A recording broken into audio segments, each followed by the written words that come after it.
नमस्कार दोस्तों, स्वागत है आपका स्टडी नोट्स में। अगर आप हमारे चैनल पर नए हैं तो कृपया चैनल को सब्सक्राइब कर बेल आइकन को दबा दें, जिससे कि आने वाले वीडियो का नोटिफिकेशन आपको मिल सके।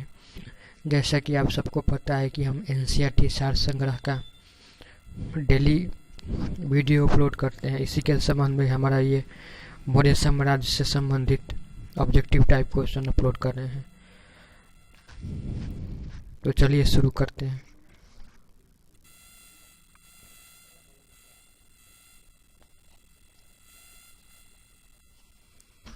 बृहद स्तर पर केंद्रीय प्रथम भारतीय साम्राज्य स्थापित किया गया था चंद्रगुप्त मौर्य के द्वारा। चाणक्य के बचपन का नाम क्या था? विष्णुगुप्त। सेंड्रोकोटस नाम से चंद्रगुप्त मौर्य की पहचान किसने की थी? विलियम जोन्स ने। चंद्रगुप्त मौर्य का विशिष्ट रूप से वर्णन किसके ग्रंथ में हुआ है? विशाखादंत के ग्रंथ में। नोट: कौटिल्य द्वारा अर्थशास्त्र शासन के सिद्धांतों से संबंधित पुस्तक है, जिसमें मुख्य रूप से राजनीतिक और आर्थिक नीतियों पर प्रकाश डाला गया है। बुलंदीबाग नामक प्राचीन स्थान कहाँ स्थित है? पाटलिपुत्र में। मैकियावेली के प्रसिद्ध ग्रंथ द प्रिंस की तुलना किससे की जा सकती है? कौटिल्य का अर्थशास्त्र से। पाटलिपुत्र में स्थित चंद्रगुप्त का महल मुख्यतः किससे निर्मित था? लकड़ी का। सेल्यूकस, जिसे अलेक्जेंडर एवं सिंध एवं अफगानिस्तान का प्रशासक नियुक्त किया गया था, वो किस भारतीय राजा ने पराजित किया था? चंद्रगुप्त मौर्य ने। नोट: बिंदुसार ने मैत्रीपूर्ण पद व्यवहार में सीरिया के शासक एंटियोकस से 3 वस्तुएं, मीठी मदिरा, सूखी अंजीर तथा एक दार्शनिक की मांग की थी। दार्शनिक को छोड़कर अन्य वस्तुओं को एंटियोकस ने बिंदुसार के पास भेजा था। कुम्हारार नामक स्थल से किस प्राचीन नगर के अवशेष प्राप्त हुए हैं? पाटलिपुत्र के। किसने सहिष्णुता, उदारता और करुणा के त्रिविध आधार पर राजधर्म की स्थापना की है? सम्राट अशोक ने। सेंड्रोकोटस और सिकंदर महान की भेंट का उल्लेख किसने किया है? जस्टिस ने। मालवा, गुजरात और महाराष्ट्र को किस शासक ने पहली बार जीता था? चंद्रगुप्त मौर्य ने।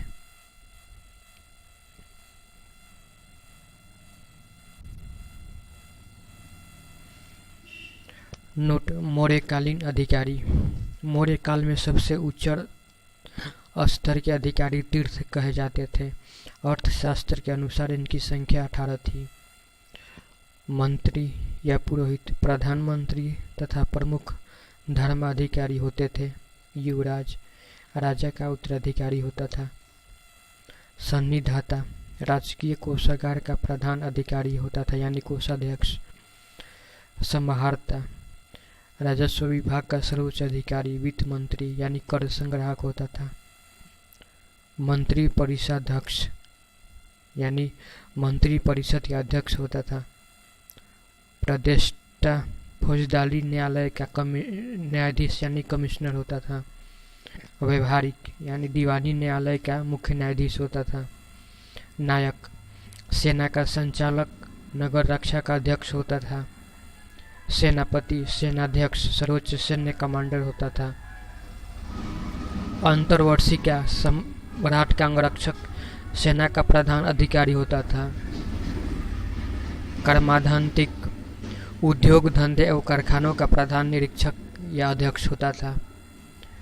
प्रशस्ता राजकीय आज्ञाओं को लिपिबद्ध करने तथा राजकीय कोषीय दस्तावेजों को सुरक्षित रखने वाला होता था।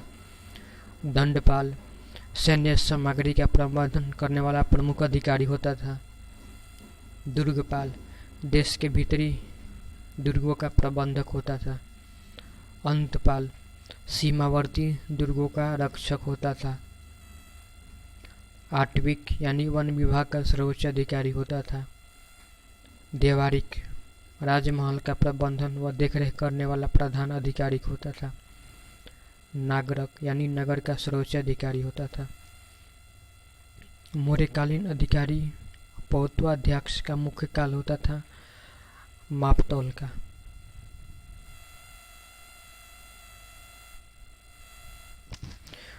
नोट: गुर्जरा, मास्की, नेटूर एवं उद्गोलम, इन 4 अभिलेखों में अशोक का वास्तविक नाम का उल्लेख मिलता है। किस मौर्य ढक्कन का विजय शासक ने प्राप्त किया था? चंद्रगुप्त मौर्य ने। यह किस अभिलेख से प्रमाणित होता है कि चंद्रगुप्त मौर्य का प्रभाव पश्चिम भारत पर था? रुद्रदामन के जूनागढ़ अभिलेख से। नोट: चंद्रगुप्त मौर्य अपने जीवन के अंतिम दिनों में श्रवणबेला चले गए थे, जहां उन्हें जैन विधि से उपवास पद्धति के द्वारा प्राण त्याग दिए थे। मगध साम्राज्य में रज्जु कहा गया है मौर्य साम्राज्य शासन में भूमि मापक अधिकारी को। ब्राह्मी लिपि की प्रथम पहचान किस पर उत्तीर्ण अक्षरों से की गई है? पत्थर की पट्टियों पर। सम्राट अशोक का शिलालेख शहबाजगढ़ी से प्राप्त हुआ है। यह स्थान स्थित है पेशावर यानी पाकिस्तान में। अशोक के शिलालेखों में प्रयुक्त भाषा कौन सी है? प्राकृत। अशोक के अभिलेखों के खोजकर्ता। धौली अभिलेख के खोजकर्ता है किट्टो, 1837 ईस्वी में हुई थी। भड़ाबू शिलालेख के खोजकर्ता है कैप्टन बट, 1840 ईस्वी में हुई थी। बराबर व नागार्जुन गुफा के खोजकर्ता है हैरिंगटन, 1785 ईस्वी में खोज हुआ था। दिल्ली व टोपरा अभिलेख के खोजकर्ता है कैप्टन पोलियर, 1785 ईस्वी में खोज हुआ था। दिल्ली मेरठ स्तंभ लेख के खोजकर्ता है पेंड्री टी पेंथेलर, जो 1750 ईस्वी में खोज हुआ था। मानसेहरा अभिलेख के खोजकर्ता है कैप्टन ले, 1889 ईस्वी में खोजा गया था। कालसी शिलालेख के खोजकर्ता है जॉन फॉरेस्ट, जो 1860 ईस्वी में खोजा गया था। रुकमनईदई अभिलेख के खोजकर्ता है फीहरर, 1896 ईस्वी में खोजा गया था। जौगढ़ अभिलेख के खोजकर्ता है सर वाल्टर इलियट, 1850 ईस्वी में खोजा गया था। गिरनार शिलालेख के खोजकर्ता हैं लेफ्टिनेंट कर्नल टॉड, जिन्होंने 1822 ईस्वी में शिलालेख को खोजा था। शहबाजगढ़ी अभिलेख के खोजकर्ता है एक फ्रांसीसी अधिकारी, जिसने 1836 ईस्वी में खोजा था। इलाहाबाद स्तंभ लेख की खोजकर्ता है टी.एस. बट, जिन्होंने 1834 ईस्वी में खोजा था।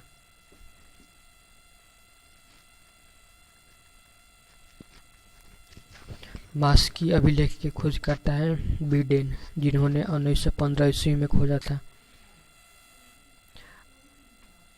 निगयाली सागर अभिलेख की खोजकर्ता है फीहरर, जिन्होंने 1895 ईस्वी में खोजा था। रामपुरवा अभिलेख के खोजकर्ता हैं कार्लाइल, जिन्होंने 1872 ईस्वी में खोजा था। सारनाथ स्तंभ के खोजकर्ता है हॉरेल स्टाइन, जिन्होंने 1905 ईस्वी में खोजा था।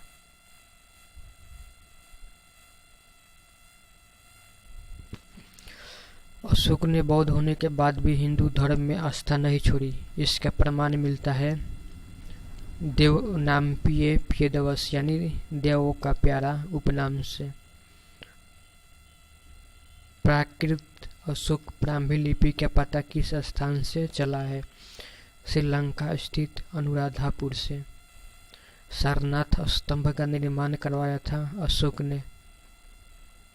भारतीय उपमहाद्वीप का प्रथम शासक कौन सा था जिसने अभिलेखों के माध्यम से शासनादेश जारी किए थे? अशोक ने। वह कौन सा स्तंभ है जिसमें अशोक ने स्वयं को मगध का सम्राट बताया है? भड़ाबू स्तंभ, जो राजस्थान में है।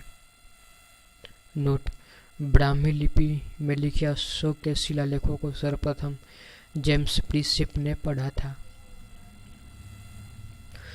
अशोक के किस अभिलेख से धम्म महापात्रों की नियुक्ति की सूचना मिलती है? 5वें बृहद शिलालेखों से। गुर्जर लघु शिलालेख स्थित है मध्य प्रदेश के दंतिया जिले में।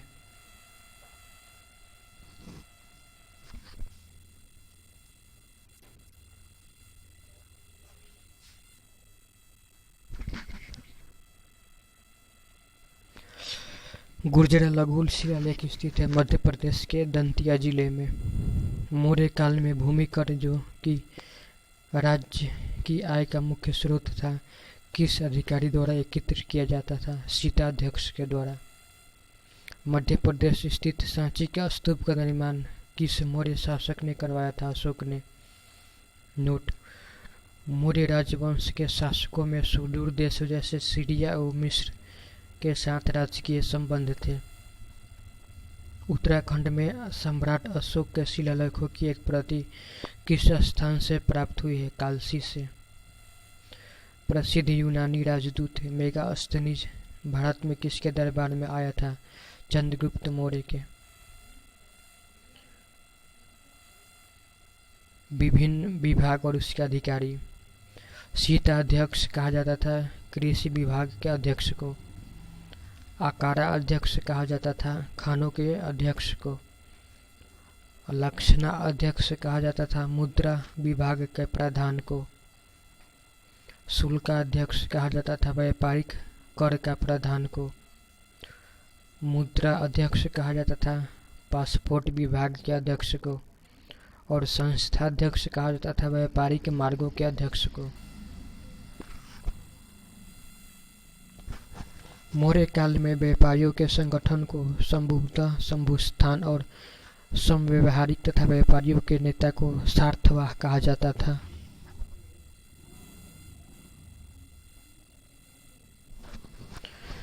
गुप्तचर व्यवस्था का प्रथम विस्तृत वर्णन किस ग्रंथ में किया गया है? अर्थशास्त्र में।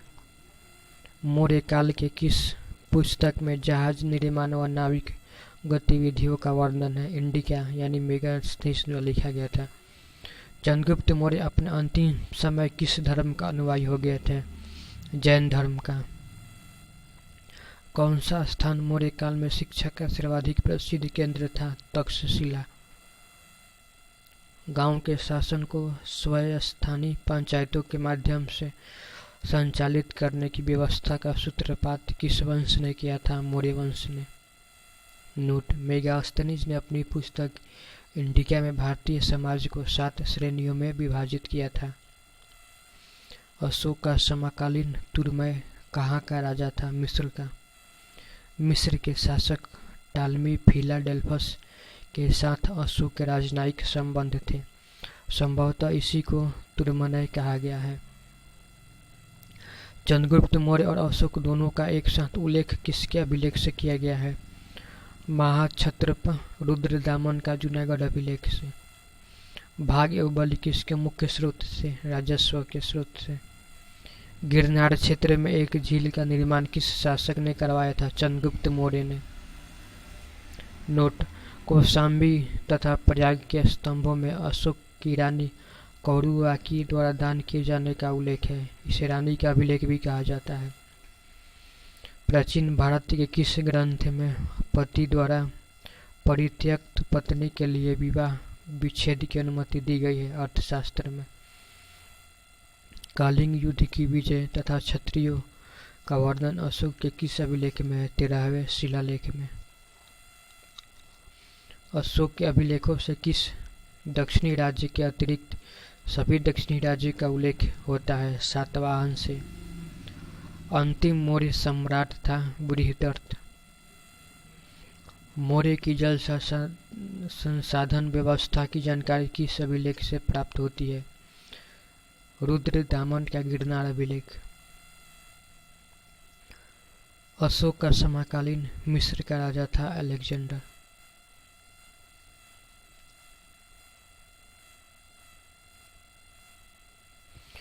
सेल्यूकस निकेटर जिसे चंद्रगुप्त ने अफगानिस्तान प्राप्त किया था, कहाँ का शासक था? सीरिया यानी बेलोबेन। अशोक के पश्चात देवनामप्रिय की उपाधि किसने धारण की थी? दशरथ ने। अशोक की उपाधि अशोक का स्रोत मास्की लघु शिलालेख से प्राप्त होता है। देवनाप्रियस अशोक राजा, इसका स्रोत गुर्जरा लघु शिलालेख से प्राप्त होता है। अशोक मौर्य, इसका स्रोत रुद्रदामन का जूनागढ़ अभिलेख से प्राप्त होता है। प्रियदर्शी राजा का स्रोत बराबर गुहा लेख से प्राप्त होता है। पियदस्सी राजा मगध का स्रोत भ्राम्बू बैराट लघु शिलालेख से प्राप्त होता है। पियदस्सी राजा का स्रोत कंधार बृहद शिलालेख दीपवंश और महावंश से होता है। अशोक वर्धन का स्रोत पुराणों में मिलता है। राजा अशोक का स्रोत नेटर लघु शिलालेख से मिलता है। राजा अशोक देवनापिया का स्रोत उद्गोलम लघु शिलालेख से प्राप्त होता है। अशोक ने अपने पिता बिंदुसार के शासनकाल में किस क्षेत्र में विद्रोह का दमन किया था? तक्षशिला में। अपने ऊपर आश्रित बच्चे और पत्नियों की समुचित व्यवस्था किए बिना भिक्षु बनने वाले के लिए किसने दंड का प्रावधान किया था? कौटिल्य ने। खरोष्ठी लिपि का उत्पत्ति हुई थी अरमाइन भाषा से। कौटिल्य किसके प्रधानमंत्री थे? चंद्रगुप्त मौर्य के। मौर्य के पश्चात भारत की उत्तर पश्चिम सीमा पर किसका अधिकार हुआ? बैक्ट्रियन शासकों का। मौर्य शासन व्यवस्था में रूपदर्शक नामक अधिकारी का कार्य क्या था? सिक्कों का परीक्षण। वह मौर्य राजा जो अमित घात के नाम से जाना जाता था, बिंदुसार। मौर्य काल की मुद्रा। इस काल में चांदी व तांबे के सिक्कों का उल्लेख मिलता है। चांदी के सिक्कों का 4 प्रकार, एक पन, दूसरा अर्धपन, तीसरा पाद और चौथा अष्टभाग। तांबे को सिक्के का प्रकार, 1 मासक, 2 अर्धमासक, 3 काकनी और चौथा अर्धकाकनी। नोट: अशोक ने अपने राज्याभिषेक के 8वें वर्ष यानी 261 ईसा पूर्व कालिंग पर आक्रमण कर उस पर विजय प्राप्त की थी। तो ये है हमारा एनसीईआरटी सार संग्रह का मौर्य कालीन से संबंधित नोट्स। अगर आपको ये वीडियो पसंद आए तो कृपया हमारे चैनल को सब्सक्राइब कर लें। हम इसको एक स्क्रीनशॉट के लिए जूम आउट कर दे रहे हैं ताकि आप लोग स्क्रीनशॉट ले सकें।